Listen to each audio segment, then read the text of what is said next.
সরকার মানে সরকারি দপ্তরগুলো মানুষের দোরগোড়া।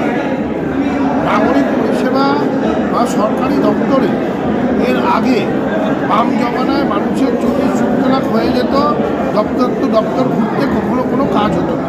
আর এখন মমতাদির সময় দপ্তর আপনার পাড়ায় আসছে, অঞ্চলে আসছে আপনাদের পরিষেবা দিতে।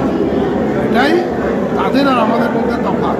আর একবার নয়, বারংবার একাধিকবার দুয়ারে সরকার করে এই প্রকল্পগুলো মাননীয় মুখ্যমন্ত্রী মমতা বন্দ্যোপাধ্যায়ের মস্তিষ্ক প্রসূত সেই প্রকল্পগুলোর সুবিধে যাতে যারা যোগ্য প্রাপক তারা যাতে পায় সেই ব্যবস্থা করে দিচ্ছেন মমতা বন্দ্যোপাধ্যায়। মমতা ব্যানার্জি 2011-তে আসার পর শুধুমাত্র মানুষের পাশে থেকে মানুষের কাজ করার চেষ্টা করছে এবং তিনি একদম মানুষের দুয়ারে সরকারকে পৌঁছে দিয়েছে।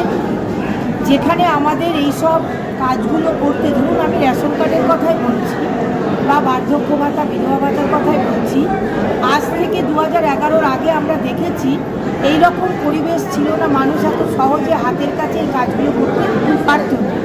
কিন্তু আমরা 2011-র পর থেকে এটা দেখছি, মানুষের চাহিদাও বাড়ছে। আমাদের যখন নাকি তখন আমাদের ছিল হয়তো 260 কি 70টা, কিন্তু সেটা এখন প্রায় হাজারে পরিণত, মানে 2200-র উপরে চলে গেছে আমাদের এই ইয়েটা।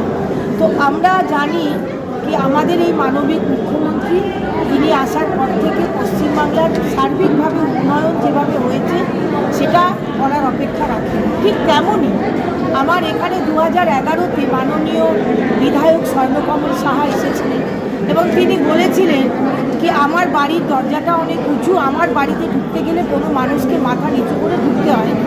তো আজকে এন্টালি বিধানসভা কেন্দ্রে আমরা দেখতে পাচ্ছি কি চারিদিকে স্বর্ণকমল সাহা প্রত্যেকের নাম পর্যন্ত জানে, কোন পাড়ায় কে কথা বলছে প্রত্যেকের, মানে কে দায়িত্ব আছে সবার নাম জানে, তার পরিবারের নাম জানে। এবং আমার এখানকার যিনি পৌরপিতা মাননীয় সঞ্জীবন সাহা, তিনি MMIC এডুকেশন এবং আইটি, তিনিও 2 বছর এসেছেন।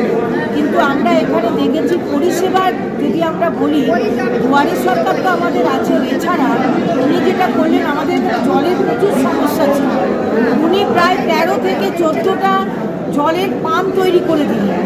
এবং উন্নয়নের কথা তো বলার অপেক্ষা রাখে না, কি যেখানে যেখানে লাইট ছিল না সেখানে লাইট এসছে, রাস্তাঘাট ঝাঁ চকচকে, এখন আর কোথাও অন্ধকার নেই। তো এটাই হচ্ছে তৃণমূল কংগ্রেসের সরকার, মা মাটি মানুষের সরকার, যেখানে মানুষের পাশে দাঁড়িয়ে মানুষের কাজ করার প্রতিজ্ঞাবদ্ধ মাননীয় মুখ্যমন্ত্রী থেকে একদম কাউন্সিলর, পঞ্চায়েত প্রধান পর্যন্ত। তো মানুষকেও এটা বুঝতে হবে। আমরা মাঝে মাঝে দেখি মানুষ বিভ্রান্ত হয়, এটা মানুষের বিভ্রান্ত হওয়া উচিত না। যখন হাতের কাছে সব কিছু পাচ্ছে তখন তাদেরকে নিয়ে চলা উচিত।